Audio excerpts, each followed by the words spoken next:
Prontos? Sim.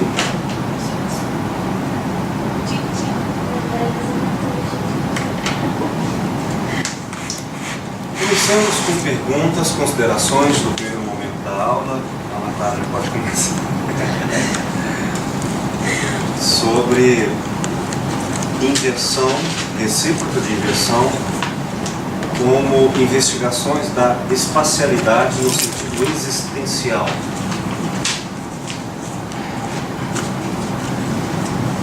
Na estrutura de pensamento. Tópico 14.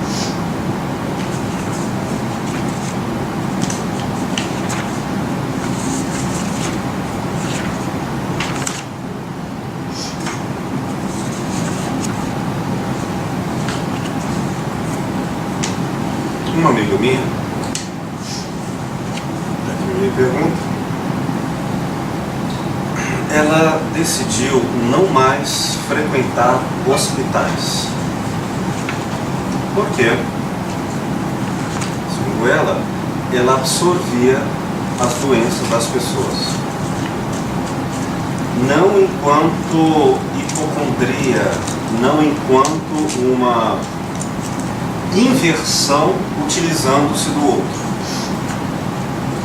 Mas ela chegou a verificar, disse-me ela, que sentia o que as outras pessoas sentiam.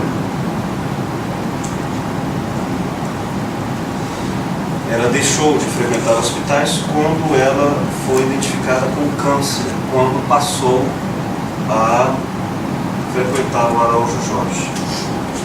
E ao sair dessa presença assídua no hospital, o câncer desapareceu. As aparências podem nos fazer confundir, neste caso, se se trata de uma inversão, alguém que utiliza-se do universo de exemplos nos outros para falar de si mesmo, e que a manifestação construída somaticamente dos seus sentimentos, valores, representaria pura inversão. Ela procura no outro só uma justificativa para se adoentar. Isso sabemos que acontece. No entanto, há outras pessoas, como no caso desta moça, que se pode verificar que ela descreve o que sente de si mesma com o que se verifica no outro, tanto ao ponto de fazer diagnóstico do outro pelo que ela sentia.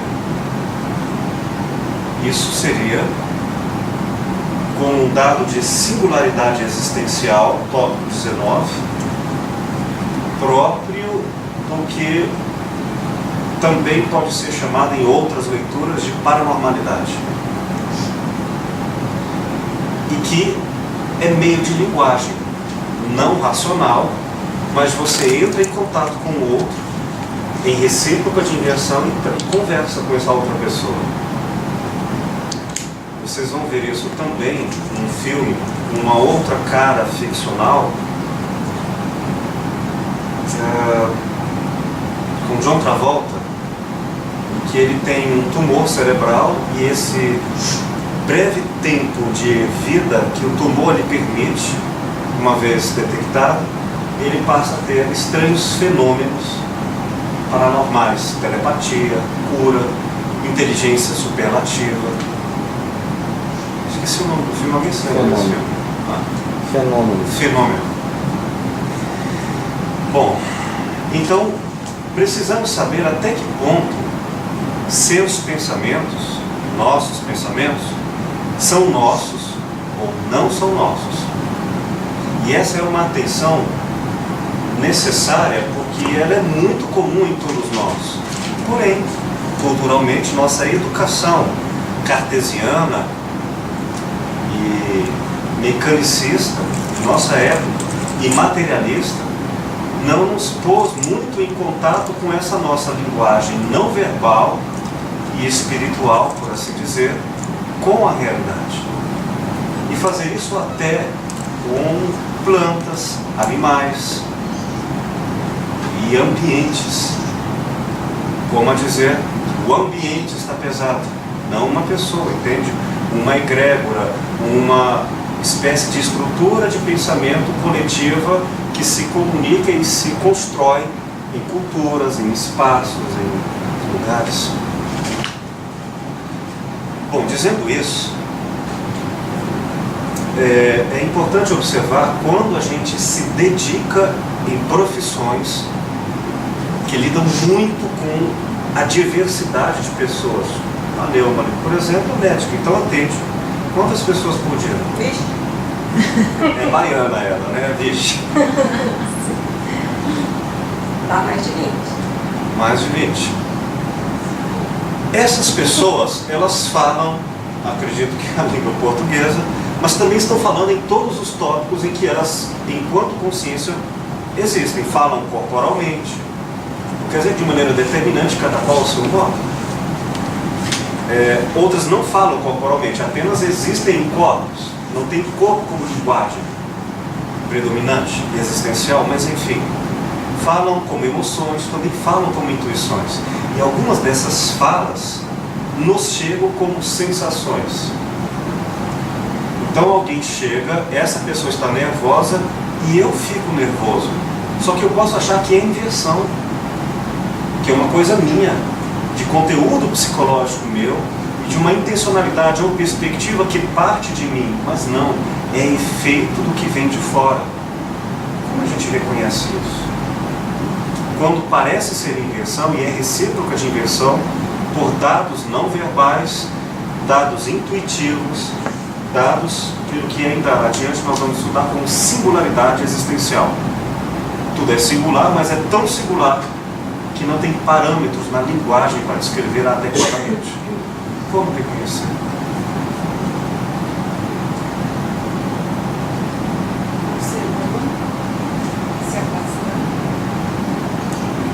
Se não é racional, nós temos que aumentar nossa percepção do não racional com observação. Por exemplo, só um indicativo, tá? Estou bem, depois do almoço, muito bem, bem aqui, bem acolá, até onde eu rastreio na minha consciência, não há garantias, eu posso não alcançar a melhor visibilidade das minhas experiências, mas está tudo tranquilo. De repente eu estou com muita raiva de alguém, nem reconheço onde, nem porquê, racionalmente, haveria de ter uma raiva ali. A tal ponto que me parece estranho, por quê? Como não sou eu? Uma fina sensação de que não sou eu. O português nos permite essa distinção. Eu estou com raiva e não sou raivoso. Aí uma das possibilidades pode ser essa. Esta raiva que eu sinto não é minha. O pensamento que eu estou tendo não é meu. E ele pode vir por alienação, telepaticamente, do meio das circunstâncias, de outras fontes, de outras estruturas de pensamento. Na medida que nós vamos mapeando essas características, que depois nós vamos estudá-las com mais aproximação, no tópico 21, no tópico 19, singularidade existencial, à medida que nós vamos mapeando isso em nós vamos reconhecer como cada pessoa valida epistemologicamente essa intuição.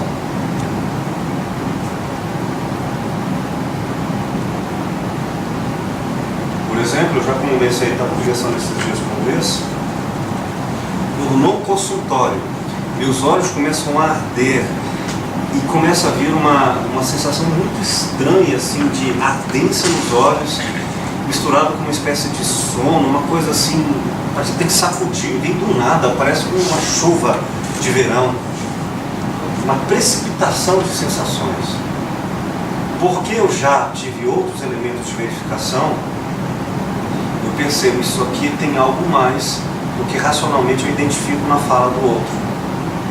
E nesse momento eu uso meus recursos para conversar com essas linguagens que se fazem necessárias e que estão entre todos nós. Questões outras?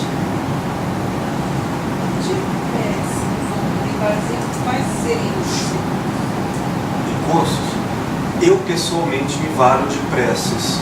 Eu pessoalmente me valho de imagens, algumas imagens que evocam vizinhanças de pensamentos, valores, sentimentos que me alimentam naquele momento e isso vai embora.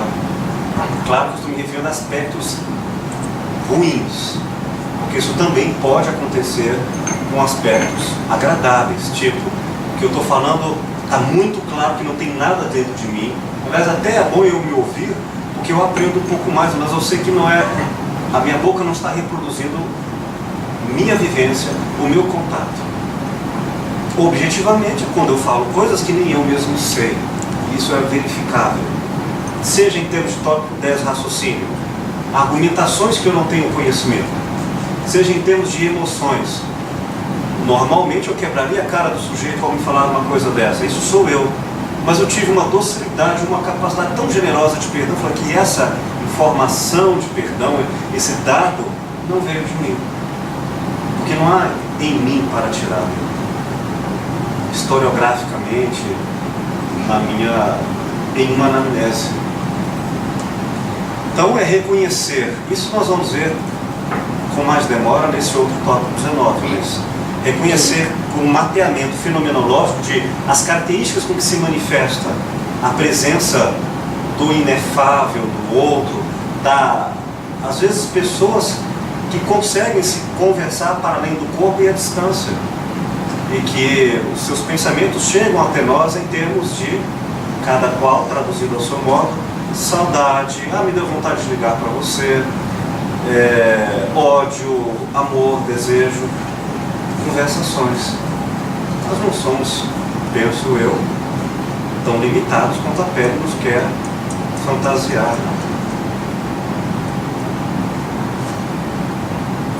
Enfim, questões? Espacialidade?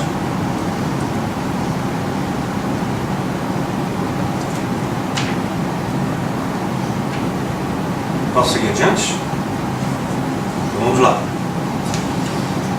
No início do nosso curso, eu falei sobre a alteridade como a alma, o espírito, a ética, a direção no meu entendimento, que segue do nascedouro aos seus últimos e mais elevados objetivos de finalidade da filosofia clínica e da terapia filosófica. O cuidar do outro.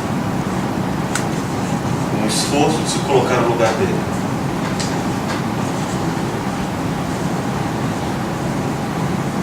Eu queria discriminar alguns passos de desenvolvimento, reconhecimento e aprendizagem da alteridade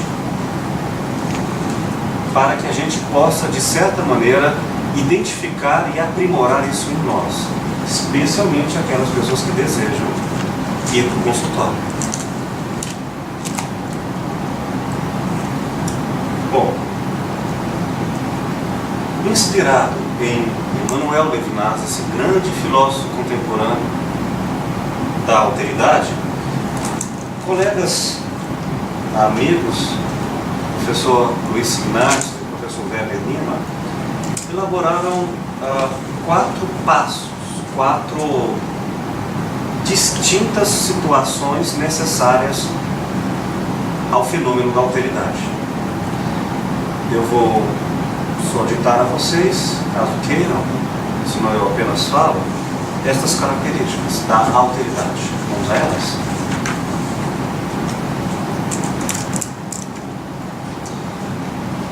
Para alcançar a alteridade são necessários 4 passos, 4 características. A primeira é não hífen indiferença.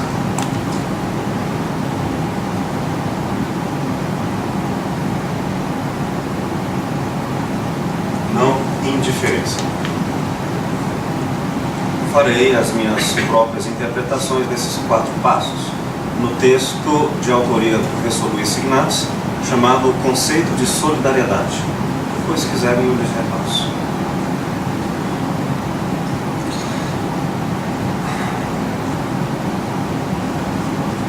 Platão estabelece, junto com Aristóteles, uma característica filosófica do seu nascedor. Ele chamou de admiração. Olhar coisas que são vistas por todas, as pessoas de maneira óbvia, mas desta vez vê-la como se nunca a tivesse visto antes, retirando delas o pré-julgamento. Vê, o portão está aberto.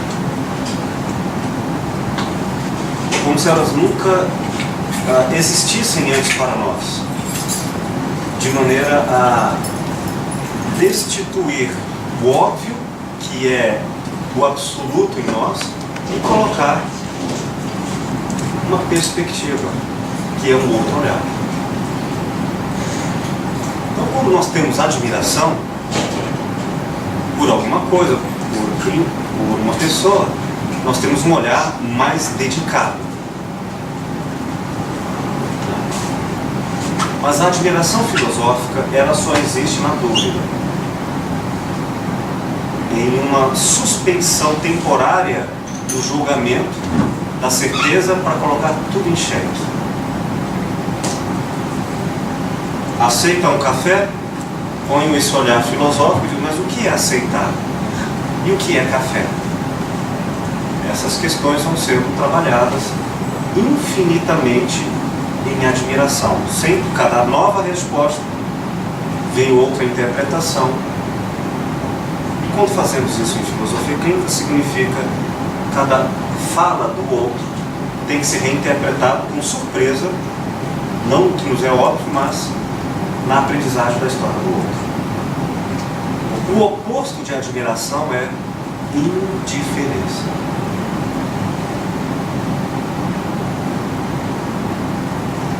Indiferença não é o mesmo que negação.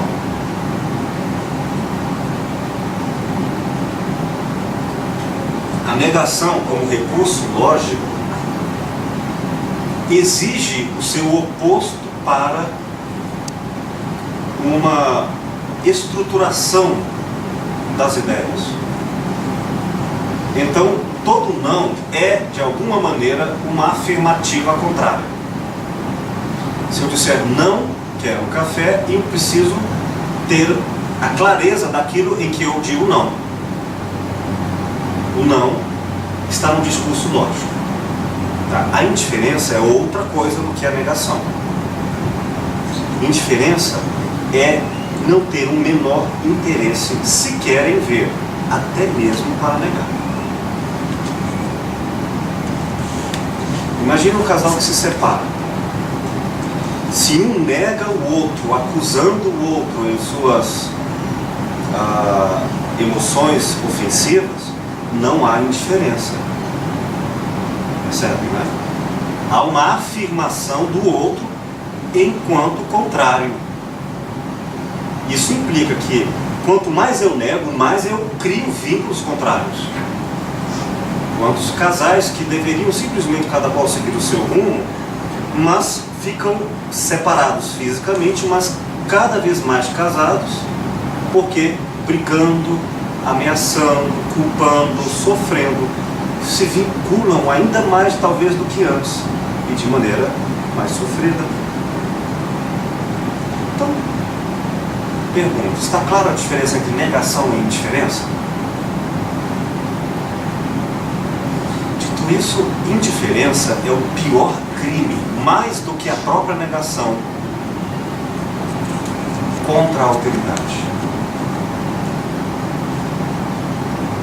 Se eu odeio você, ao identificar você, eu também converso entre coisas que estão em você que me provocam, de certa maneira, esse meu ódio.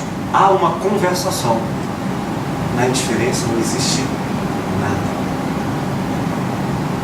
Vou separar agora duas formas de indiferença. Bem fatiado aqui o discurso. Uma indiferença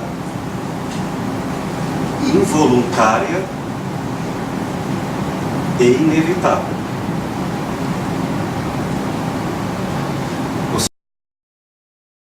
atravessou a rua lá na China no século XVII? Pois é, eu não tenho a menor noção do que é, então sou indiferente a eles.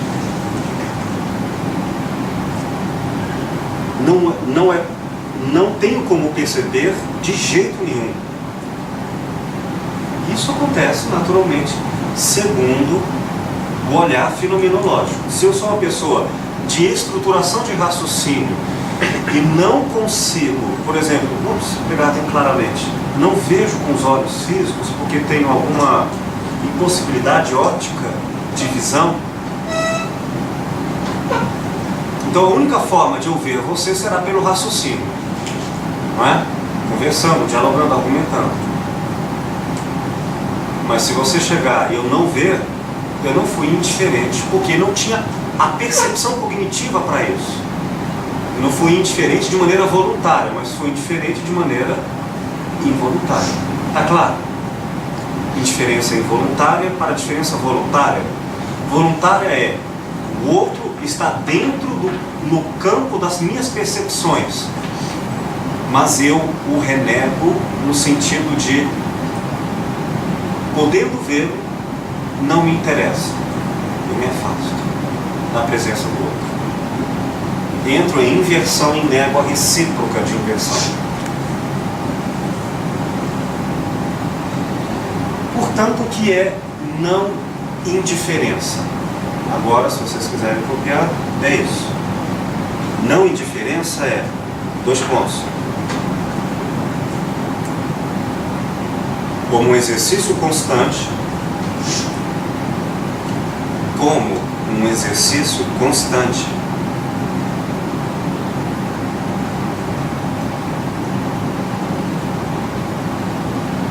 é duvidar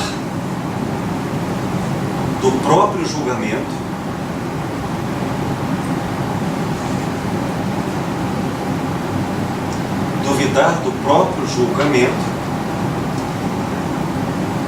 diante do outro.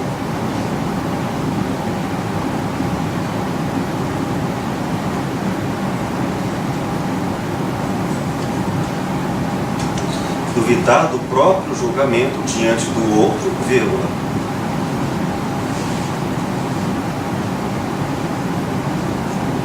Suspendendo em si mesmo,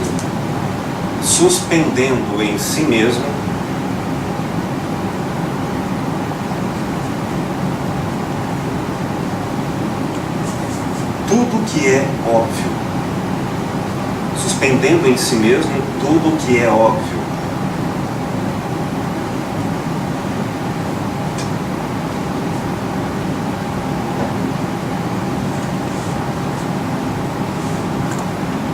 E abrir-se para a possibilidade da diferença do outro. Ponto final.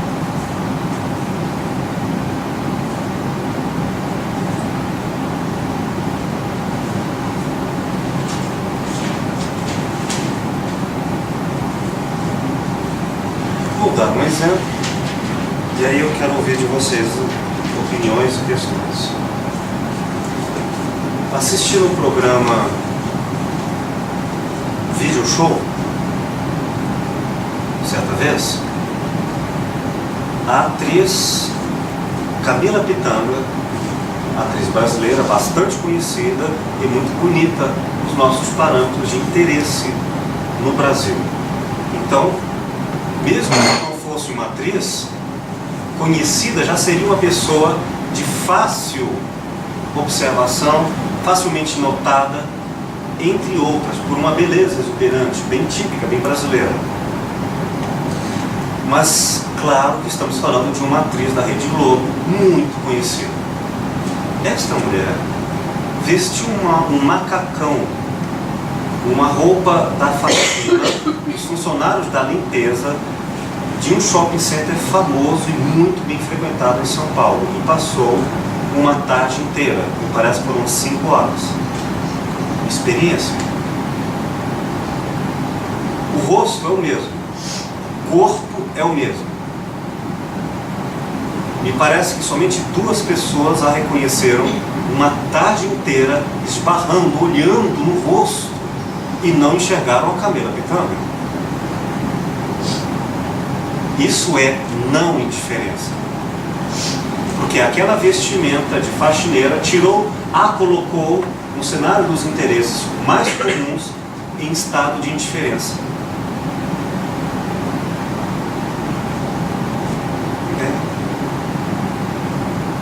Assim, às vezes a pessoa que nós queremos ver está na nossa frente, mas nós não temos alteridade. Vemos apenas o que parece que é para nós, mas não vamos de fato em recíproca direção ao mundo do outro. Sobre este ponto, questões, comentários? Ficou claro?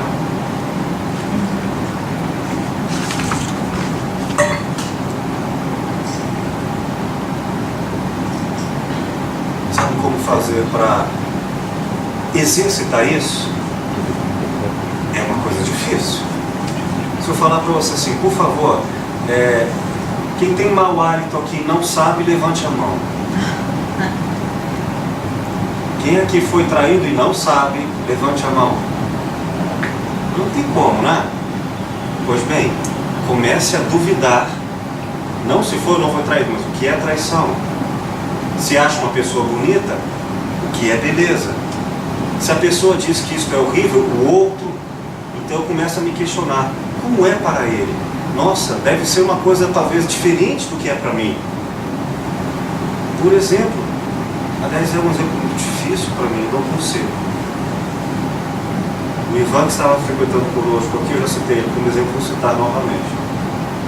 Ele não gosta de chocolate. Certamente é algum problema sério. Como é possível alguém, um adolescente, não gostar de chocolate? É defeito, não é de fato.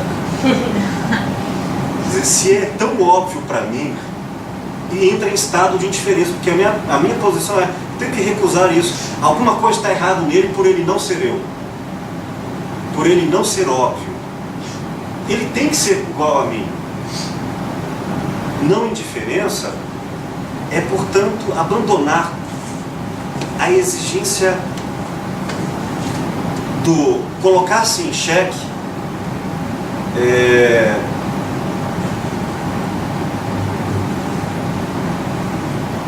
ir ao mundo da outra pessoa. Não é fácil. Conhecer o outro.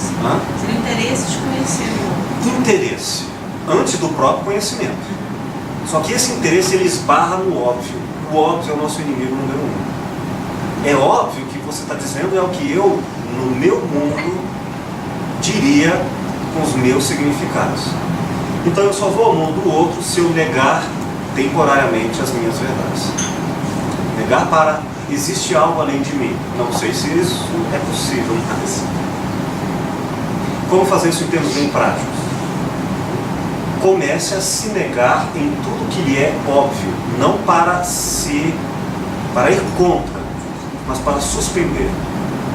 Falar com pessoas que não conhece, que não está acostumado a falar, fazer coisas que normalmente não se faz, andar por lugares que normalmente não vai, para tirar o inimigo número 1 do óbvio, que é a rotina, o hábito, que congela a nossa consciência, calcifica o nosso movimento e não nos permite ver em perspectiva.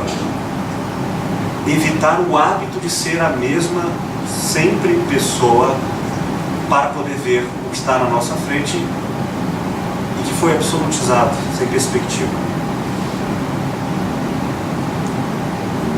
Vocês conhecem o poema Moody, de Edson Marx? Sente-se em outra cadeira, procure almoçar em outro lugar, vá a outros lugares, outros restaurantes e tudo mais. E é claro, se você faz isso todo dia, é um andarilho, então fique no mesmo lugar, faça as mesmas coisas. Modifique o seu jeito. Segundo passo da alteridade. O primeiro é fácil, né? Negar a si mesmo. Temporariamente. Não vou negar de fato, vou negar como possibilidade de existir além de mim. Segunda característica da alteridade para termos recíproca de inversão: aceitação da diferença.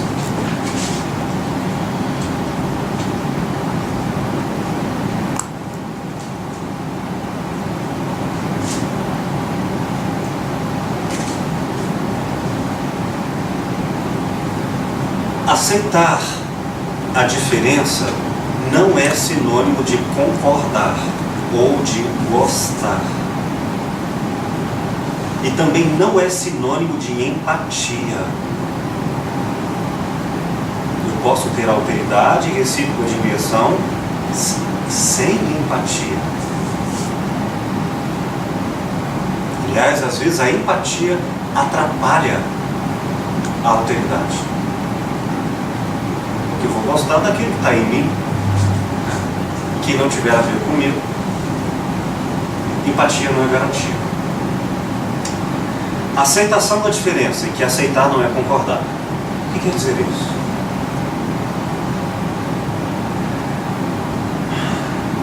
Vou voltar ao primeiro postulado. O seu mundo, mostra-nos Descartes, Husserl, todo o mundo moderno, Nietzsche. Você começa esse mundo com a sua perspectiva. Não tem jeito. Você nasceu com essa característica de ser você. Então acha que o mundo é você. E não está errado. Tudo bem. Mas a tendência é nunca sair de si, tornando as suas influências óbvias e naturalizando o mundo inteiro tal como eu quero que seja, só vendo o que eu quero ver. Se isso é natural, o que vocês acham de querer convencer uma outra pessoa de que ela está errada? É briga. Você vai enfrentar não apenas o assunto em questão, mas a natureza do olhar em sua fonte subjetiva. Não é o assunto que a pessoa vai defender quando você a contraria. Você pode estar querendo negar a existência dela.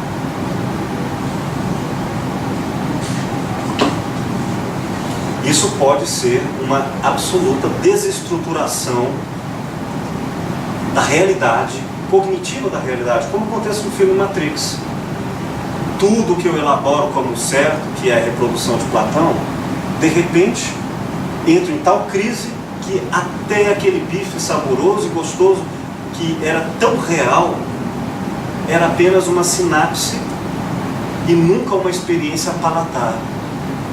E era artificialmente introduzida por eletrodos, por máquinas.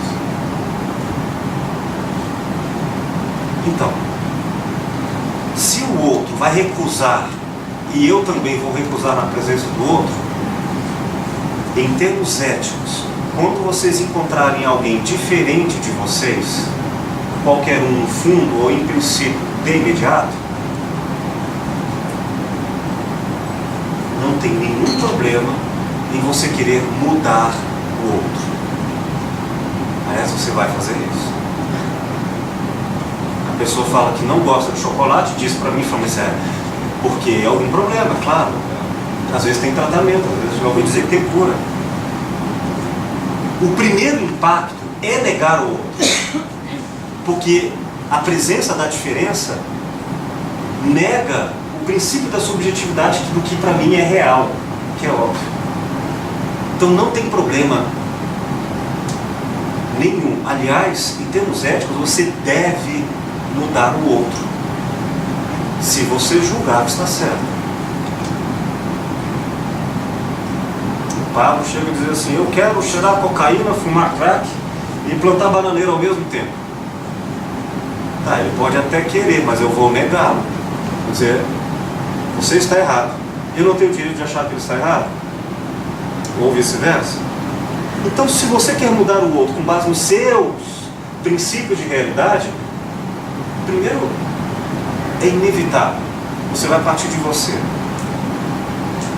Agora vamos à tarefa. Eu vou tentar mudar o outro. E, por favor, tentem. É só um pouco. Só até um limite.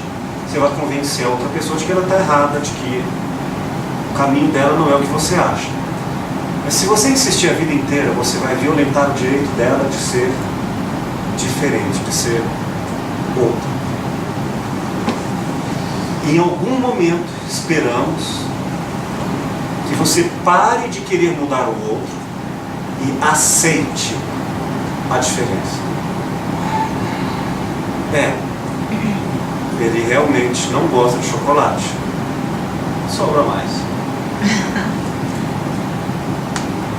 Então, aceitar a diferença significa querer, e você vai fazer isso habitualmente, mudar o outro, mas interromper isso assim que você perceber que o problema não é de comunicação, é porque você não entendeu. Deixa eu explicar melhor.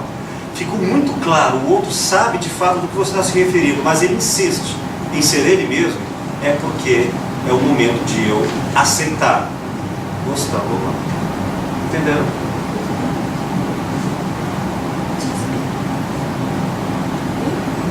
Dá licença. Claro. É porque vai iluminar, eu acho que é seu quarto ali, né? Porque tem uma gota ali, depois tem quarto externo. E tá entrando ali. Água? Eu acho que é daquilo ali. É, do ar-condicionado. Ali Depois eu vou arrumar. Obrigado. Tá, mas se tiver tá quente. Fecha a porta ali. Will, é só para ilustrar essa questão da aceitação da diferença, porque tem uma frase da Clarice Lispector que eu acho que mais ou menos é o que você está falando. Que é aquela que até cortar os próprios defeitos pode ser perigoso, pois você não sabe qual deles sustenta todo o seu ser. Seria mais ou menos isso. E aceitar o outro? Essa questão de você tentar mudar, aí até chegar ao limite da aceitação quando você percebe que o outro... É porque já tem a questão do respeito, de você não saber o que você pode mudar.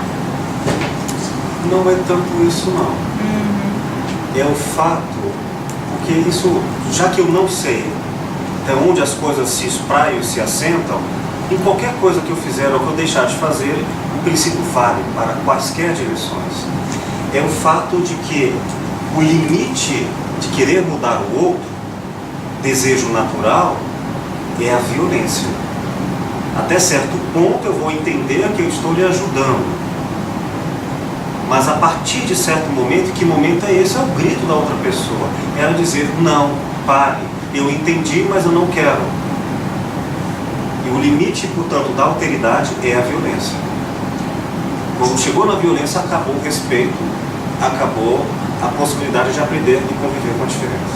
E essa tentativa de mudança seria causar uma crise para a pessoa? Tanto mais adequadamente ir ao mundo da outra pessoa, falar nos termos dela, na estrutura de pensamento dela, para que ela veja e não eu faça isso por ela, até porque não poderia. Entenderam o que é aceitar a diferença? Você vai passar pela fase de querer mudar o outro e tem que querer isso. Tem não. Como não? Natural. É natural. Só que algumas pessoas já fazem esse primeiro passo adiantadamente. Eu vou conhecer uma pessoa, eu já sei que eu não vou gostar, eu vou gostar, e já administra isso maravilhosamente bem. Terceiro passo. Terceira característica da alteridade. São 3 palavras. Doação. O sinônimo amor, tá? Doação, o amor. Concessão, no ato de ceder, ou ato de ceder. Doação, concessão e espera, ou paciência. Doação, o amor. Concessão, isto é, o ato de ceder, e espera, ou seja, paciência.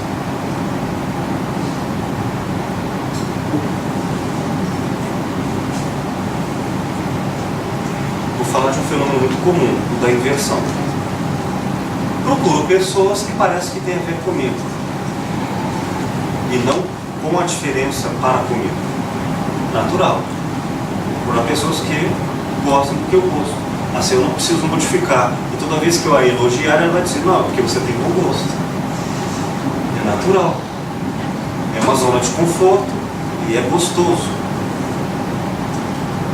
Mas qualquer aproximação mais autêntica da presença do outro, aquilo que parece ser igual, mostrará que não é.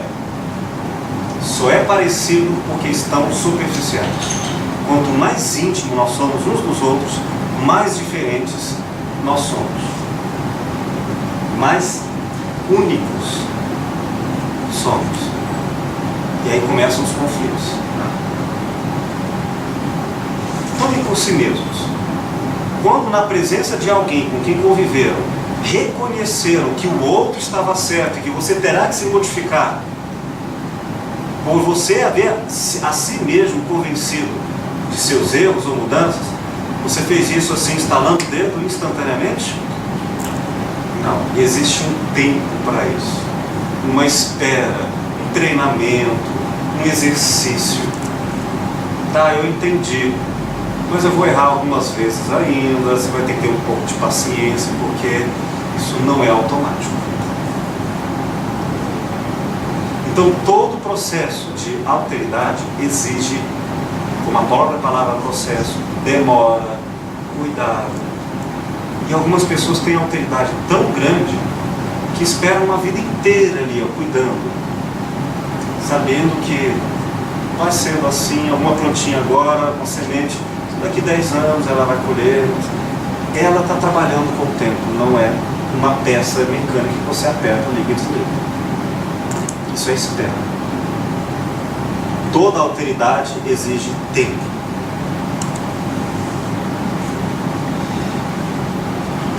O ato de ceder. Se são dois, não pode que fica assim, batendo a cabeça? Né? Se são dois bodes, fica difícil. Alguém tem que ceder. Ceder não quer dizer mudar de opinião. Como disse, aceitar não quer dizer concordar.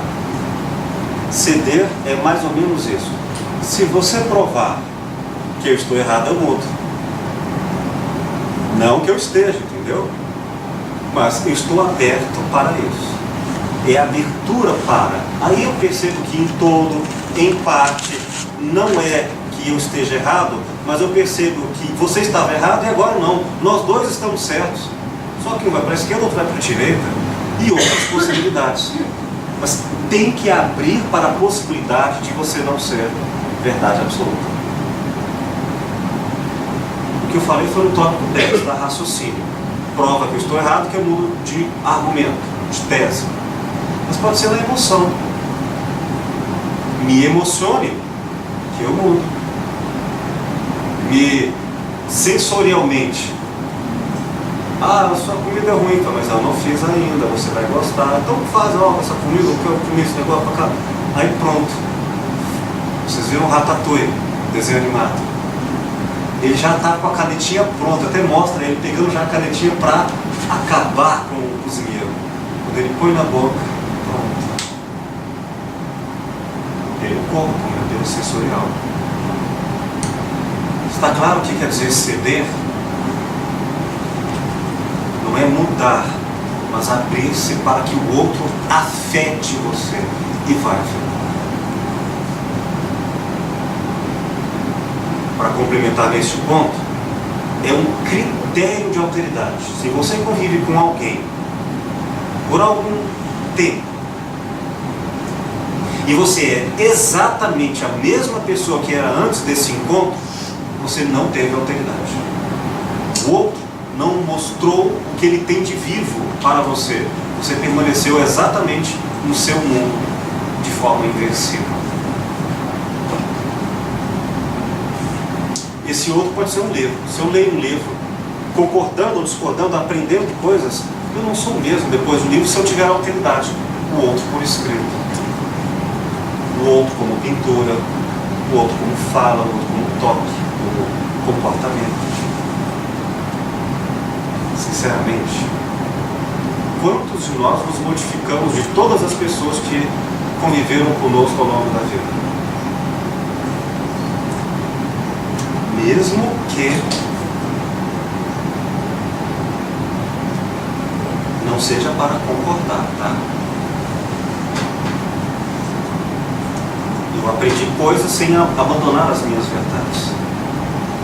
E o primeiro, em ordem regressa, que eu fiz: tempo, concessão e agora doação ou amor.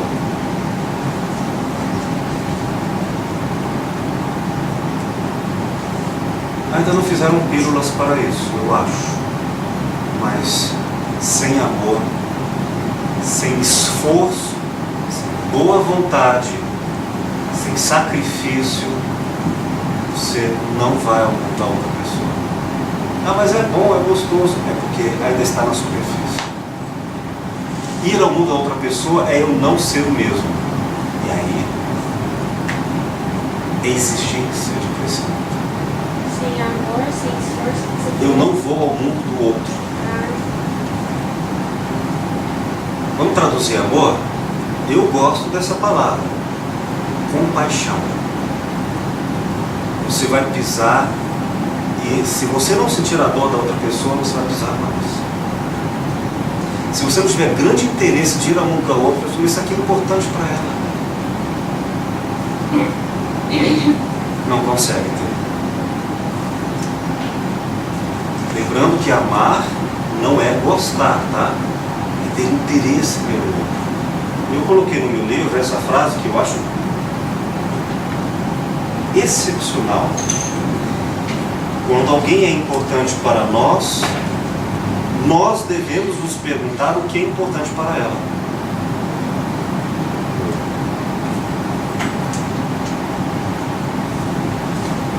Até agora foi fácil, né? Cada um desses 3 passos. Vamos ao 4? Os 3 são facílimos. O próximo é que é difícil. Transformar-se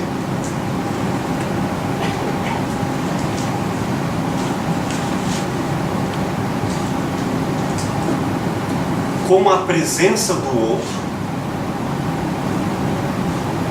Transformar-se com a presença do outro, tornando-me outro para mim mesmo. Tornando-me outro para mim mesmo. Ponto. Continuando. Melhor, vírgula. Ou seja, eu não sou o mesmo a cada profundo encontro com a diferença do outro.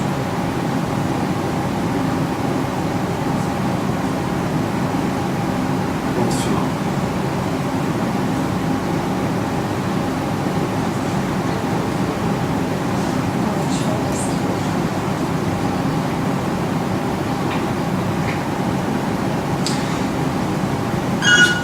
Estou me lembrando de uma aula que eu tive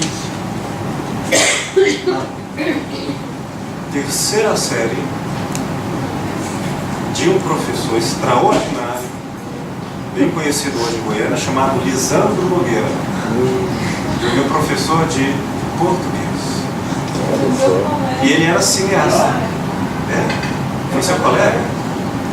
Que bacana. E olha o que ele fazia, ele que é cineasta, ele trazia uma caixa de sapato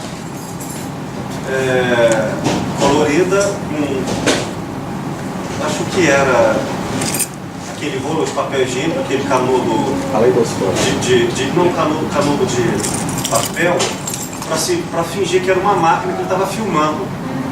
Aí uma manivela e ele ficava filmando, e é assim que ele fazia provas. Você não sei o que, vai fazer a pergunta. Olha que cara fantástico. A aula dele era maravilhosa. Aí ele contava histórias que tinham acontecido com ele. Eu me lembrei dessa, que é uma alteridade, um exercício de alteridade, que ele estudava em comunidades indígenas.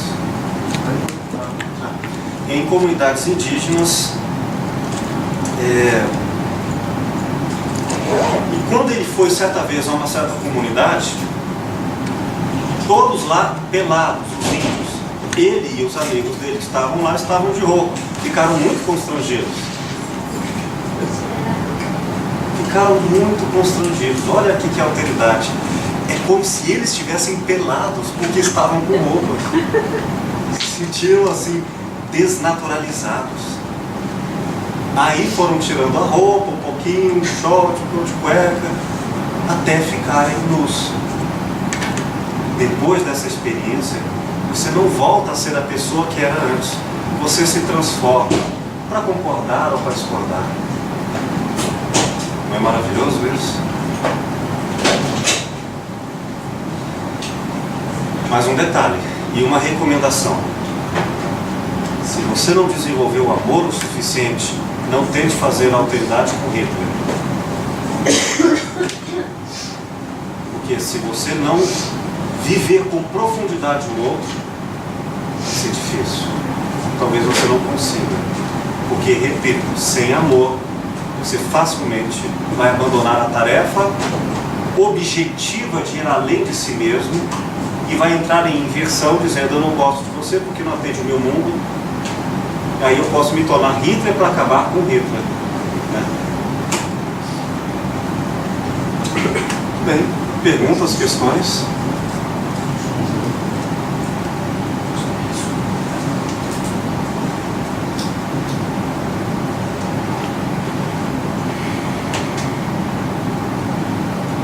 Pessoas muito indiferentes, muito cheias de alteridade, são raras. Pelo menos não são próprias do nosso cotidiano industrial, né? Massificado. Mas eu não sei se são raras, pelo menos elas não estão na mídia. Porque, meu Deus, quem aqui não conhece, não digo poucas, mas muitas pessoas? Dona Maria Lavadeira lá, sabe, cuida de todo mundo, nega a si mesmo como uma forma de se afirmar, cuidando das outras pessoas. Tem alteridades incríveis, estão cheias por aí. Nem todo mundo é Jesus Cristo, mas tem muita alteridade por aí. E nós mesmos, né?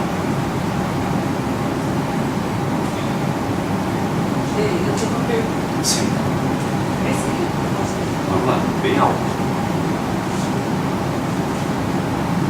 A diversidade hoje, ela é mais sentida do que entendida?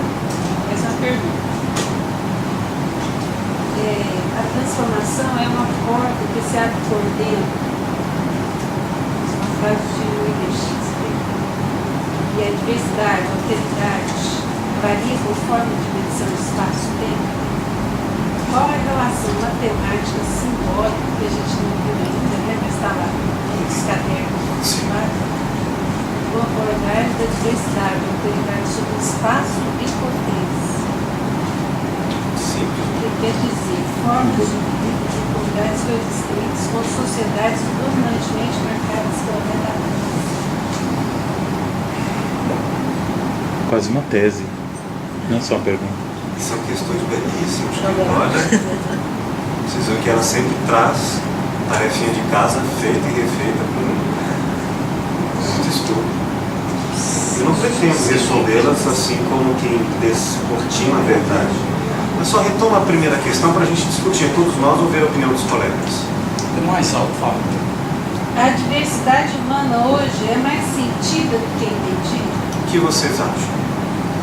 A diversidade é mais sentida do que entendida? Nós estamos falando agora em exames categoriais, tá? Não somos nós. É a cultura, o meio. Ele tem que ter um olhar sociológico, não um olhar pessoal. Me pareceu que sentido e entendido, sob o meu ponto de vista, já estão próximos. Talvez seja mais difundida do que sentida. eu percebo que se fala mais na diversidade, se fala menos do menor preconceito, mas na prática a gente ainda tem. Há uma mudança muito bela, muito bonita. Racional, né? Há uma mudança bela acontecendo, principalmente na turma da idade do Pablo, onde eles olham para o colega que veio de um outro continente, os ancestrais, olham e enxergam toda a beleza. Nós ainda olhamos e enxergamos, às vezes, apenas a cultura que foi escravizada.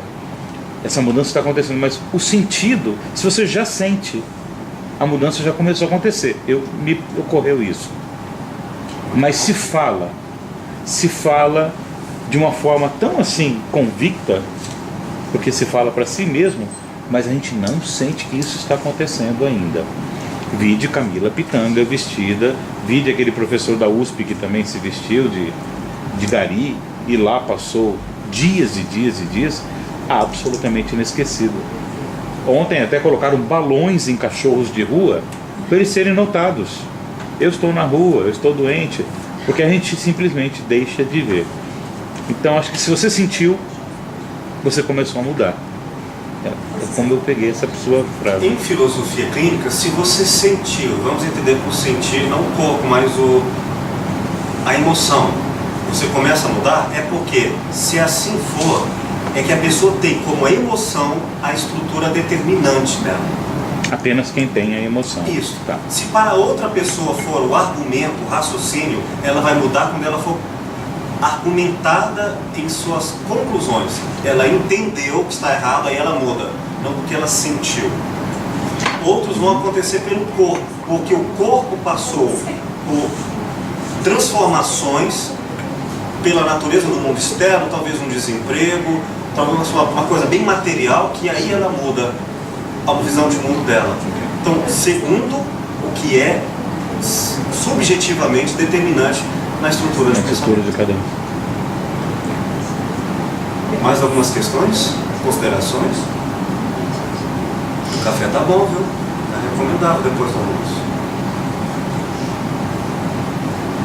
Se ele diz que a transformação é uma porta que se passa por dentro, o tópico determinante dele é esse. Inversão. Pode ser. Pode ser. Eu creio que poeticamente, nós temos que interpretar com liberdade, né? Essa tese de que a transformação só acontece de dentro para fora é em respeito à autonomia. Eu quero mudar você, mas eu não tenho como, porque depende de você. Mas, de fato, se falarmos em alteridade, a coisa pode sim acontecer com uma abertura pelo outro. E aquilo que se chamaria de lá de dentro, do lado de dentro, não é apenas uma fachada do discurso, porque é do lado de fora. A alteridade seria não dá mais para saber até que ponto o dentro e o fora, o eu e você, porque já não são elementos isolados conversando, mas são elementos de permanente simultaneidade de relações. Ao mesmo tempo que eu mudo você, você me muda. Isso que nós já vimos em intencionalidade. Mas é claro que há aqueles que só mudam com inversão. Eu coloco um tanto de coisa, mas aí ela volta para dentro e ela que se transforma. Outras vezes eu até já mudei, só que eu fui o último a saber que eu já tinha mudado.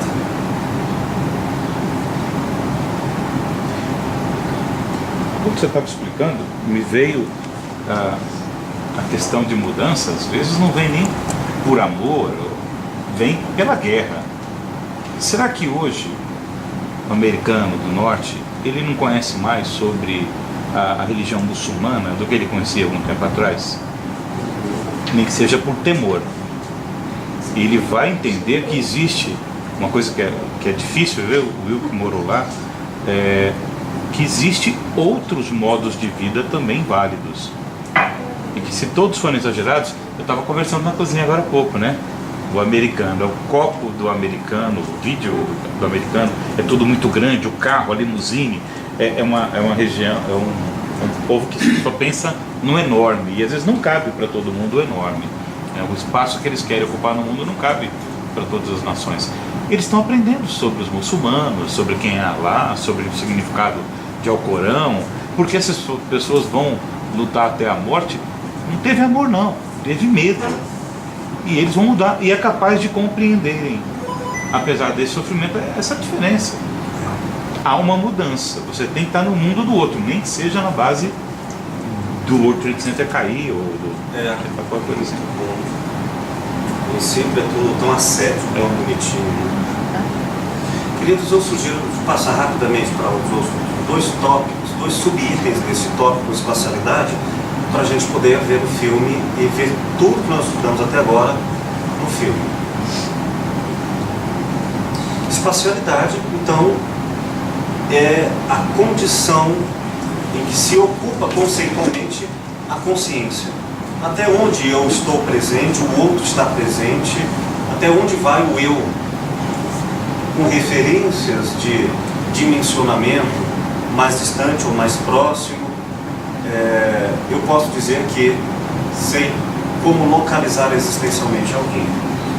Além de inversão em versículo de inversão, vamos falar agora em deslocamento longo e deslocamento curto, para mostrar mesmo um movimento da consciência em relação a objetos físicos, nos 5 sentidos, próximos deles ou distante deles. Eu quero ler do Lúcio Pachter, no caderno D, páginas 14 e 15, que definem por deslocamento, o que ele define por deslocamento curto e longo. Diz assim: deslocamento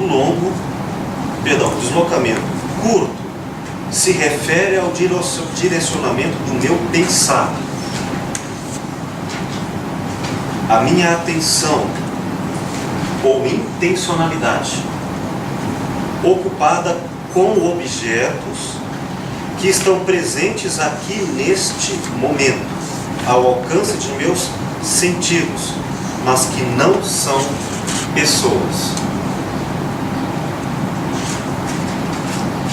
Às vezes, uma pessoa não consegue se enxergar a si mesmo com lucidez ou com aprendizagem, senão a partir de objetos. Se elas fizerem essa transferência existencial, consciencial para objetos como metáforas, elas não conseguem dialogar consigo e com o mundo. Vamos a um recurso pedagógico, por exemplo.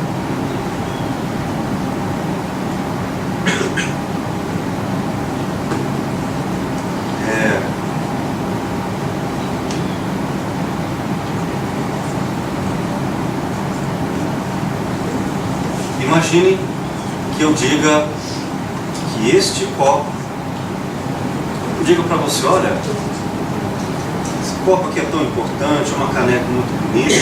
Imagina se você fosse esse copo.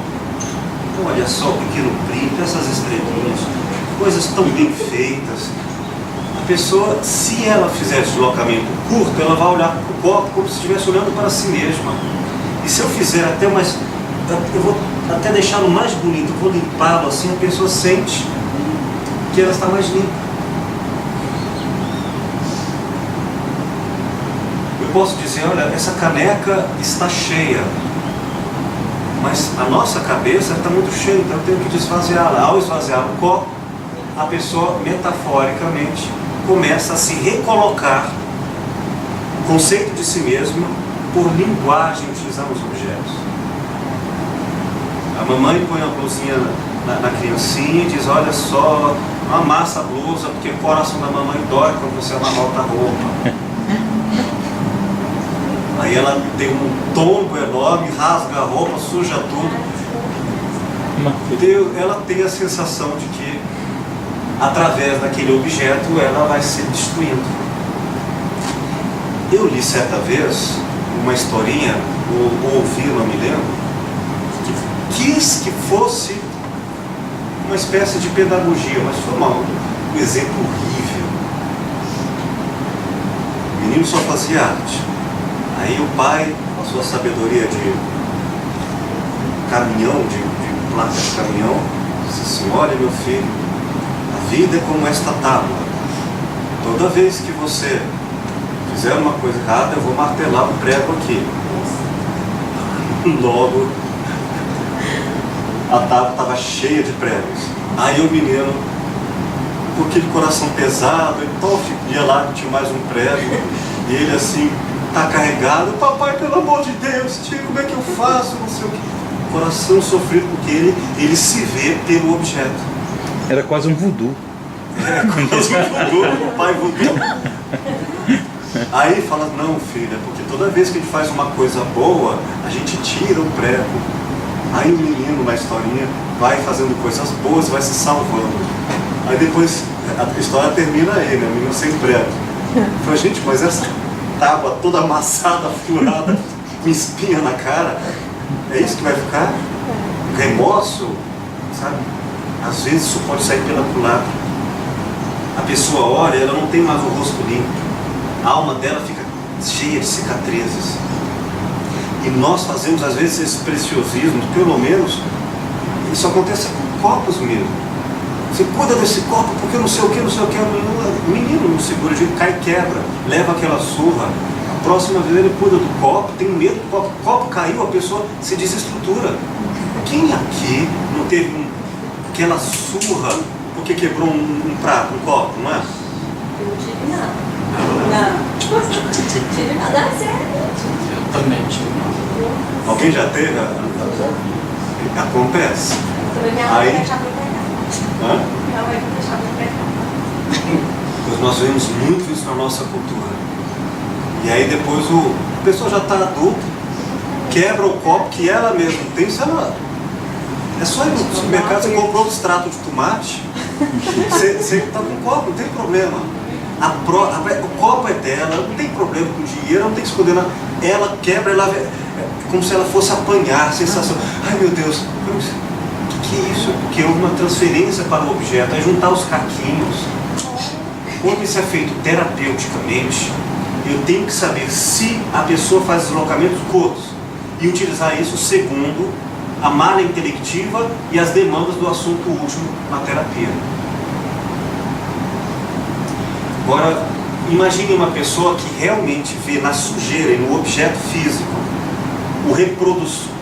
a reprodução que ela sente em termos de emoções e valores.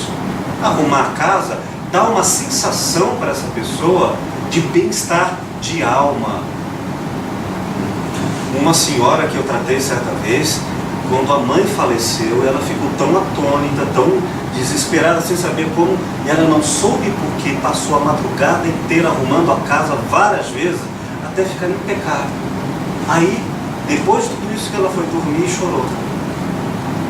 E foi a maneira terapêutica como ela encontrou, e não é fuga, é exercício via coisas para se tratar. Ela está triste, chora não, copinho, não sei o que e tal. E faz isso. Nem todo mundo usa esse recurso. Mas se a pessoa usa, ela vai mostrar ao longo da historicidade dela padrões e as características e os modos de fazer isso. Então, isso pode acontecer com o próprio cabelo, com uma roupa, e saber o modo como a pessoa faz isso. Como aconteceu com a Laura, lembra que eu falei da calça? Através do objeto ela recompunha configurações. Há um tempo atrás aconteceu assim, lá fora, uma samambaia que por motivos estranhos, além da imaginação, talvez que eu não tenha regado suficientemente, ela morreu. E eu, triste com aquilo, vamos jogar fora, né? Deixei lá fora, no cantinho. E aí foi, mas tinha uma folhinha só, uma folhinha nada. Mas eu fui regando, hoje ela está de novo, toda cheia, bonita. A sensação foi como se alguma coisa dentro de mim perdida, eu não sei identificar o que, mas eu olho para ela, tenho um certo orgulho, uma certa esperança, alguma coisa em mim fica bem. Há conversações que eu estou fazendo, deslocamento curto com elementos que eu não sei. Agora, se você pega uma planta boa, também acaba com ela. Imagina essas brigas de casa, não sei o que, pai, joga fora, quebra aquele disco do Elvis. A pessoa fica quebrada. Entenderam o que é deslocamento curto?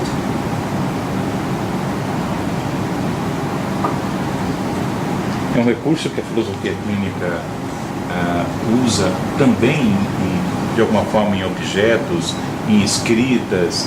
É comum um exercício de você escrever as coisas que estão lhe incomodando ou que passaram e não passaram totalmente.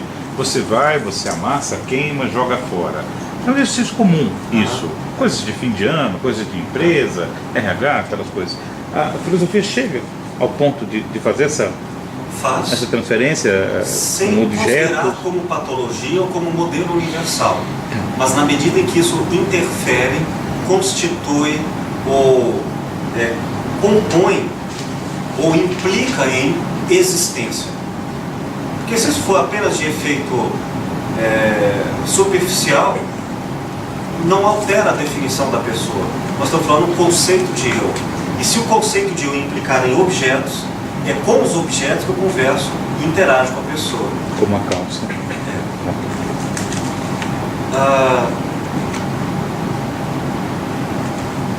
Duas situações de clínica. Uma de um rapaz, já contei isso em outros momentos, não sei se foi para alguns de vocês. Ele chegou no consultório com a seguinte demanda: me ajude a esquecer uma paixão.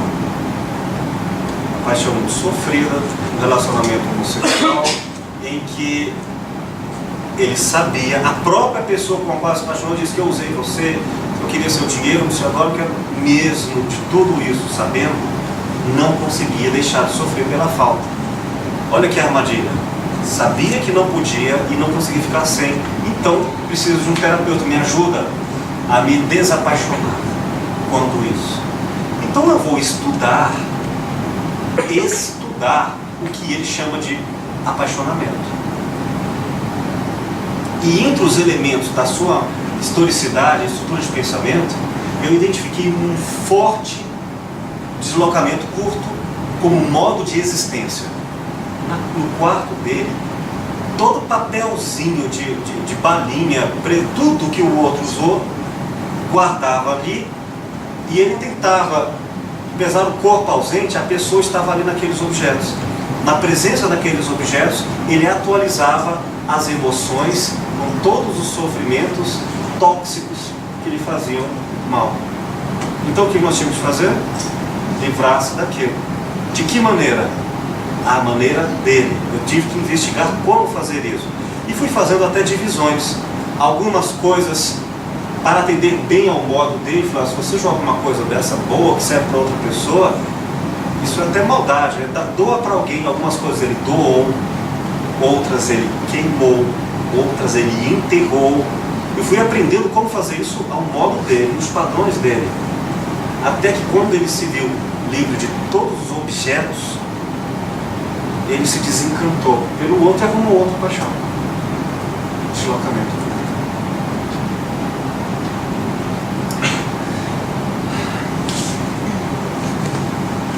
Eu tenho mania de usar muitas mãos. Eu nem me dou conta, né? Mas vocês veem isso. Quando eu vejo a filmagem, minhas mãos estão mexendo, né? Vai que alguém usa as minhas mãos por deslocamento curto. Se eu me dou conta disso, ou de alguma coisa semelhante, porque a pessoa ela começa a agir mais e eu me movimento com a mão, ela vai ficando mais agitada. Então o que eu tenho que fazer? Atender segundo a demanda a questão, porque eu vou conversar com ela não só com a boca, mas agora com a gestualidade. Então às vezes, gente, uma pessoa que eu não posso tocar, não devo tocar em respeito a essa condição física do corpo conceitual. Quer dizer, um toque pode erotizar e outras coisas. Então, Às vezes a pessoa está muito aflita e às vezes algum abraço ajudaria, mas eu não posso. Então, o que eu faço? Se eu percebo que ela faz deslocamento do corpo com pedaços de mim, com coisas, uma roupa, uma camisa, uma mão mesmo, eu faço carinho na coisa. No sofá, na poltrona que eu estou, faço carinho nela, sabe? Aí ao fazer aquilo, a pessoa vai se sentindo carinhada, ela vai se sentindo confortada. Desenho, tá? Não é propriamente a escrita, mas se é o objeto do desenhado, né? O papel, isso aqui, ó. Agora, se você faz aquele artificialidade, o truque terapêutico, não sei o que, coisa. Aí a pessoa, você passou aquilo, você pega aquilo e joga, pronto. É linguagem, tudo é linguagem na terapia. Então nós temos que falar as línguas dos outros. Você me lembrou um exemplo bem interessante do cartão pessoal do japonês. Ao receber o cartão pessoal, você deve segurar, de maneira alguma você vai colocar no bolso, você nunca vai poder enfiar em algum lugar. Aquilo representa a pessoa e a história de 20, 30 anos que ele tinha dentro daquela empresa. Hoje se demite no Japão, até pouco tempo atrás não, 15 anos atrás não. Então você tem que segurar o cartão, valorizar, ler o cartão para a pessoa sentir que você aceitou. Se você pegar, muito bom, depois eu vejo, ela nem vai continuar a conversa, não vai fechar contrato com você, a coisa, olha como muda de... Incrível. E usamos categorias, você já fazia isso por cultura. Sabe, posso dizer, esse exemplo da casa, da moça que perdeu a mão. Sim. Aí eu lembrei disso, eu estava atendendo um senhor na quarta-feira e uma pessoa super sofrida. Aí ele mora num condomínio só de idosos, assim, sabe? Lá do lado do Bregas, no quarto da. E aí é um quarto, sala, não, é um quarto e cozinha. E o banheiro, 3 só, pontos, desse tamanho. Ele limpa 2 vezes ao dia, ele usa bengala, ele limpa 2 vezes ao dia a casa. Se ele tomar 2 banhos, ele limpa 2 vezes o banheiro, a cozinha e o quarto, né? E com tudo que tem direito. É sabão, eu pensei, ele não laveja, né? Não, é água, sabão, tudo arrumadinho. E aí eu imaginei isso no curso, né? Assim, que ele estava fazendo esse deslocamento negócio que eles querem todos os dias. Mas ele não tinha cara, assim, sabe? Assim, normal dele. Eu imagino. Deslocamento do corpo são objetos. Isso pode ser um comportamento, função. Quer dizer, não é para com um objeto em particular, mas para com a casa de uma forma geral. Um objeto é uma coisa pontual, recortada. Comportamento, função é inespecificamente com tudo. E claro que isso, a alguns pode ser terapêutico e a outros reforçar o sofrimento que ela tinha, porque imediatamente suja, enfim, tantas situações são possíveis de serem interpretadas. Só uma dúvida, desculpa ficar voltando nos tópicos passados. As paixões dominantes são ideias. Paixões dominantes são repetições de quaisquer fenômenos da consciência. Não confunde. Qual seria a diferença assim, para o deslocamento oculto? Paixão dominante é frequência, não necessariamente intensidade, com que um fenômeno se repete com assiduidade. Pensar muitas vezes a mesma coisa, ou ter tiques de comportamento das mesmas atitudes, ou repetir. Não há vínculo específico com coisas, mas pode os dois estarem juntos. Fazer isso com elementos específicos. De tal maneira ter, através do objeto, essa conversação. Vamos ouvir aqui um caso Nina, um compêndio de filosofia clínica da Marisa Michele de Paulo e Margarida Michele de Paulo e Marisa Niederau. Gravação em clínica. Aspas. Hoje eu olho para esta casa vazia e me dá uma angústia. Os quartos vazios, a sala escura, o quintal cheio de mato, as telhas estão quebradas, permitindo que se formem goteiras por toda a casa. o cachorro está velho, o jardim descuidado, a minha roupa desbotada, meus cabelos brancos, minha pele enrugada. As fotos estão sem vida, desbotadas, meu chinelo velho e rasgado, tudo está vazio aqui.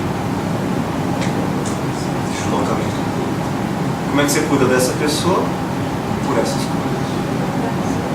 Abrindo janelas.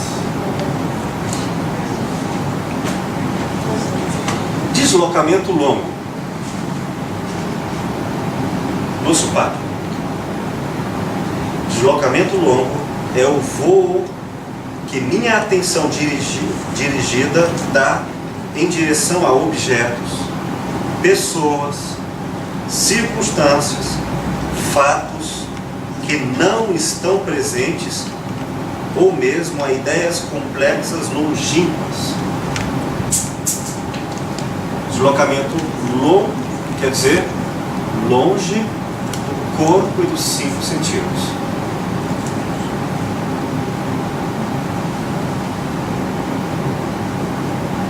A pessoa vai para o passado, se lembra de como era lá no passado, não tem mais nada aqui. Ou aqui no presente, ela fica imaginando como é que, nossa, se eu estivesse na praia uma hora dessa, água de boa. Deslocamento longo. Sala de aula, sexta-feira, último horário. É difícil dar aula, viu? Já está em deslocamento longo, só está o corpo. Aí se as pessoas estão usando deslocamento longo, eu também tenho que usar para conversar com elas. Não, gente, para tudo, pera aí que eu vou descer. Imagina agora a gente vai tomar um chopp. Imagina se tomando um chopp. Alguém aceita aí? Tal. Bate a cabeça. Você cria uma fantasia, aí você conecta de novo de deslocamento longo. E você pode conversar via deslocamento longo. Aí, de repente, chega o garçom e traz uma questão filosófica. Aí eu digo para ele as mesmas questões em deslocamento longo. Às vezes, a experiência erótica se dá no deslocamento curto, com objetos de fetiche. Né? Ah, meu amorzinho é como isso aqui, não sei o que. Aí você usa aquilo e a pessoa tem experiências eróticas. Às vezes é por deslocamento longo. Você está imaginando um Brad Pitt? Ela está longe, distante, como forma de existir ali presente. Exemplo, caso Mila. Vejo tudo isto aqui abandonado e me lembro do passado, quando esta casa era cheia de alegria. As crianças gritando, pulando em cima das camas, correndo na sala, brincando no quintal, subindo e descendo árvores. Tudo era tão alegre, tão cheio de vida. Gente que faz lindo.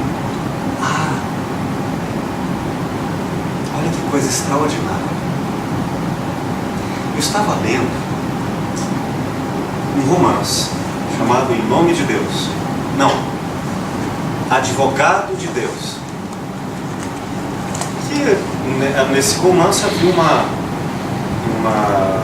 passagem na história em que bandidos haviam sequestrado uma pessoa e estavam indo esses bandidos nesse cativeiro para matá-lo, e também os mocinhos da história descobriram onde era, estavam indo lá para salvá-lo. Era uma questão de saber quem chegaria primeiro para que a história desse um final diferente.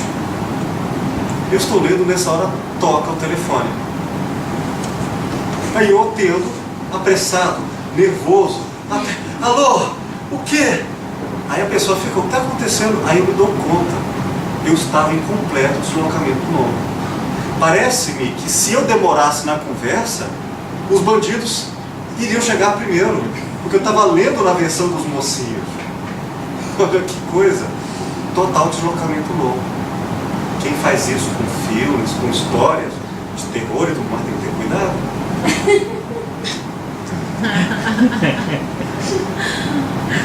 E aí, por deslocamento longo, nós temos que reconstruir esse caminho de maneira confortável, adequada à pessoa. Quem faz deslocamento curto, fala, deixa de patos, não serve nada. vamos ouvir uma fala do Lúcio Packer sobre deslocamentos longos. E aí depois a gente vai para o filme. O quadro de hoje, Qualidade de Vida, traz a opinião, o conselho, a dica, a orientação de Lúcio Packer. Alô, Lúcio, bom dia. Bom dia, Leandro. Sempre bom. Diretamente de Porto Alegre, um dia bonito, nesse outono que se anuncia. Adelor, vamos conversar sobre alguns aspectos dilemáticos em torno do nosso próximo, do nosso semelhante.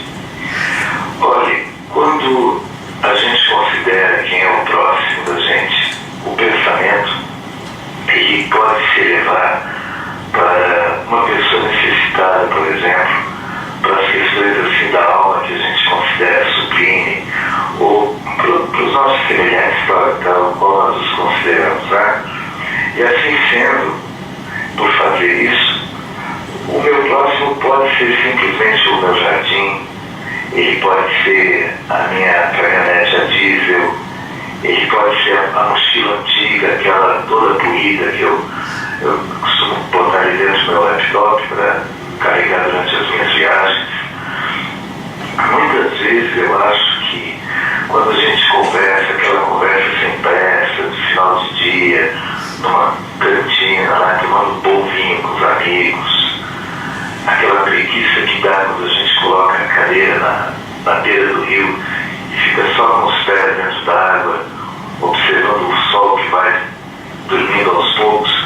Eu acho que muitas vezes é assim que a alma da gente pode se alimentar de vida. Às vezes, claro, eu fico imaginando que isso pode exacerbar e ganhar uma proporção pouco esperada. Talvez a pessoa então passe a coisificar o mundo, e isso, uma das maneiras da gente perceber isso é que talvez a pessoa comece a emprestar a diversos elementos a propriedade que é das coisas. Um exemplo disso é quando a gente observa assim, o discurso de uma mulher dizendo que o marido é forte como um trator agrário, ou que ele é sincero como o ronco de um motor Ford, né? Ou autêntico como aquele timaço do Internacional da década de 70. Enfim, em princípio, não tem nada de errado em dar predicativos de coisas às pessoas. Alguém pode se sentir assim vivo, forte, né, viçoso, ao ser lembrado pela semelhança que a voz da pessoa tem, por exemplo, com os sinos quando dobram, aqueles sinos grandes de igreja. Essas coisas, até quando consideradas sobre outro enfoque, parece que ganham outras cores. Me ocorre assim também a lembrança quando a gente olha os olhos castanhos de uma mulher e lembram, por exemplo, o mel quando retirado. Opa! Aqui em casa tem a questão da fonte dos passarinhos, né? Quando ele se aproxima um cachorrinho aqui, costuma latir. Que cachorro tu tens aí? Eu gosto muito de animais, sabe? Tem cocker, tem Eu achei que era moreno. Tem tudo bem velho, que mal enxerga, esbarra nas coisas. Tinha um dog alemão que se foi.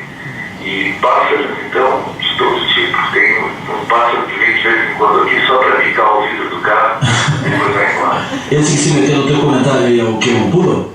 Esse é. Esse é o puro. Aquele de sempre, eu gosto do comentário aqui da Antena 1. É verdade. Já é conhecido aqui na região.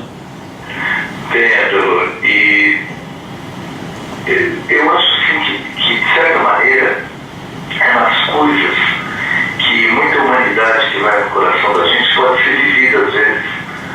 Olha, a gente pode, você estava há pouco anunciando um carro, aliás, um carro muito bonito, né, que os japoneses têm feito. Eu acho que a gente pode amar tanto um carro, às vezes, que ele pode adquirir propriedades humanas. Nesse caso, a pessoa pode sentir carinho, saudade, medo de perder. Ela pode ter ciúmes quando alguém dirige o carro dela. Talvez nem deixe esse carro em garagens estranhas. E vai, olha, não é raro gente que acompanha junto ao mecânico as revisões do automóvel. Sabe, talvez essa pessoa sofra quando o estofamento desbotar e não vai ser difícil também ela entrar em pânico, né? Se uma fumacinha daquelas esbranquiçadas começa a sair pela lateral do motor. Ó, eu mandei um e-mail pro Jaffa e pro Leandro com aquela música do Toninho Horta e do Fernando Brant, Manuel, o Audaz, uma música belíssima, cantada pelo Lô Borges. É uma música que eles fizeram pro Jeep do Fernando, quando eles usavam o Jeep para viajar, para ir a shows. É uma música de amor, de carinho, de amizade, entre um homem e um Jeep. Um Jeep, por que não, né? Essa está no fundo aí. Se eu já não sei parar, viajar é mais, eu vejo mais a rua, luz estrada com o Jeep amarelo.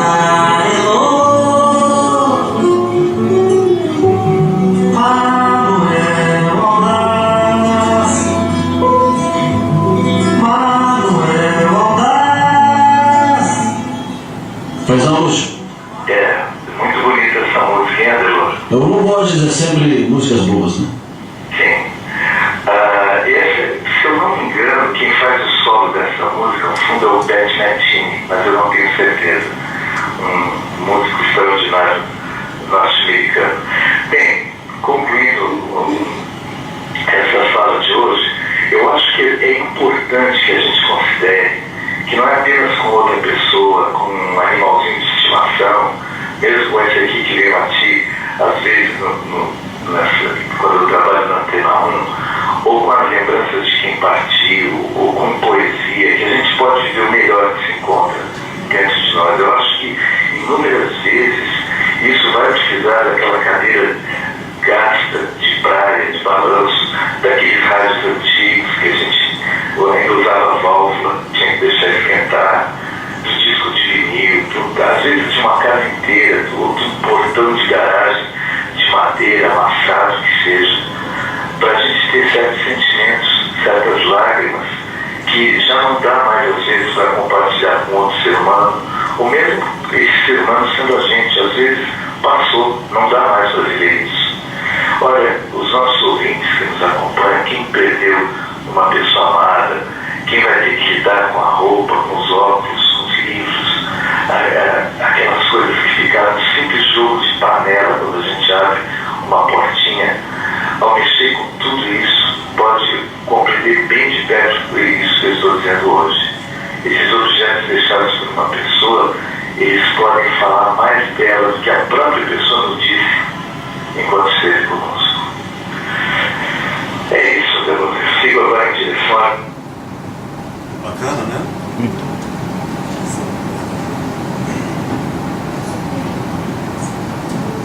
Deslocamento longo. Cabe mais um? Aí a gente vai pro filme. Deslocamentos longos. Um processo muito bonito que hoje eu vou partilhar com você e com os nossos ouvintes. O deslocamento longo nada mais é do que colocar-se, segundo vários vetores, para além do alcance dos sentidos, para além do alcance imediato das coisas. Isso já é feito de uma maneira bastante informal no cotidiano por muitas pessoas. Só vamos ver aqui de uma maneira um pouquinho mais técnica e alguns pressupostos relacionados a isso. Olha, para algumas pessoas, os problemas do dia a dia parecem demasiados. Há pessoas que as simples cobranças diárias, os pequenos atritos na escola, no trabalho, nas relações, os pequenos sabores que, aliás, eu imagino são inevitáveis, são parte das nossas coisas, só que para alguns parece que a sensibilidade é exagerada para isso, e aquilo que seria usual do dia a dia, os pequenos desentendimentos acabam tomando um vulto bem maior, né? E quando no consultório se tira a historicidade dessas pessoas, se faz o exame da história delas durante a vida, alguns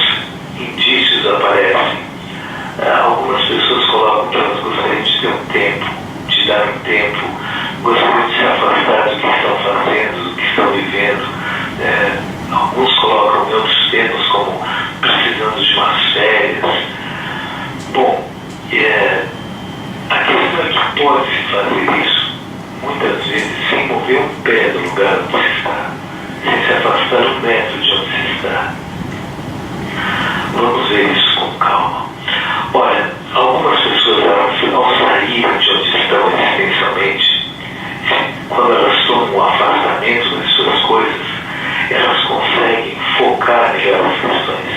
Elas conseguem uma objetividade muito maior do que aquela que elas tinham quando estavam inseridas em tudo que estava se passando. Conseguem ter discernimento. Aquele escritor, o Dickens, escritor inglês, olha, quando ele viajou para os Estados Unidos, pela França, pela Itália, ele retorna à terra dele com um foco, com uma precisão sobre certos assuntos que até então ele não tinha.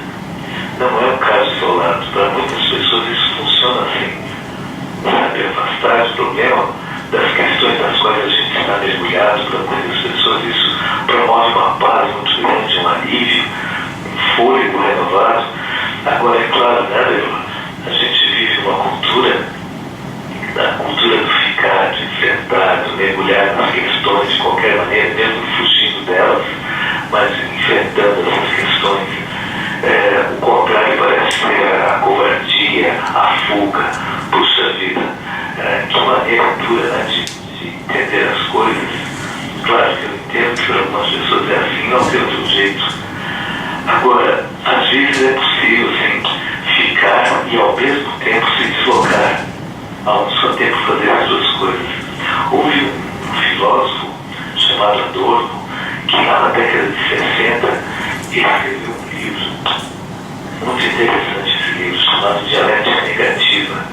Nesta obra, o Adorno ele propõe assim que as soluções não sejam fechadas, que as respostas não sejam conclusivas, que elas permaneçam abertas, que a gente faça as coisas por enquanto, tendo em vista um processo histórico que se renova, que se refaz e que vai adiante.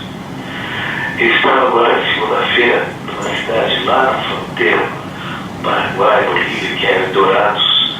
Fui fazer um workshop com os alunos lá, nessa cidade que fica no Mato Grosso do Sul, e durante o workshop eu coloquei para eles um exemplo sobre isso. Eu disse, olha, vamos supor que um de vocês ganhasse uma passagem e fosse para a Escócia, para as montanhas verdes da Escócia, ao norte da Inglaterra, e lá você conseguisse um emprego bacana, pudesse levar sua mulher, seus filhos para lá, e gostasse da aldeia onde você fosse viver, uma aldeia de pescadores.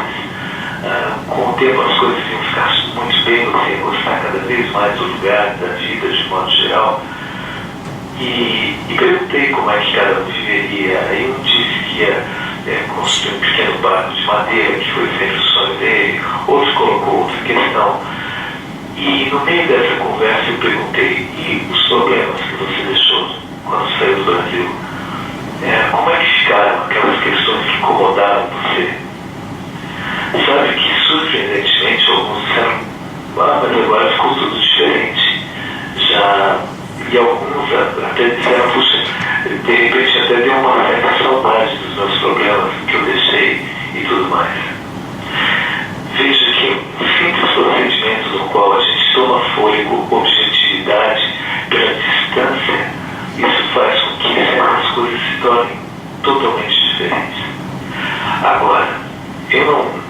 Tem uma questão minha de opinião, eu nunca vi mágica em consultório, em clínica, então eu não acho que isso seja uma fórmula mágica que funcione para todo mundo. Muito pelo contrário, eu acho que para muitas pessoas isso não funciona, acaba sendo um modo da pessoa fugir das questões delas, ao invés de reconsiderá-las e trabalhar. E há questões que nos cobram, que nós não temos como nos furtar elas, pela própria maneira como elas se colocam, não é? Então, aquela questão de cada caso, um caso completamente diferente. Bem, Adelor, quero agradecer a você, aos nossos ouvintes, e na próxima quinta-feira nós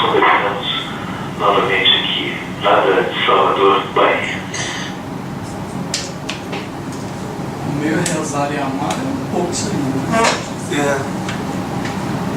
Ficou claro que é deslocamento longo, deslocamento curto, inversão e recíproca de inversão, alteridade e seus passos de desenvolvimento e autotransformação através do outro.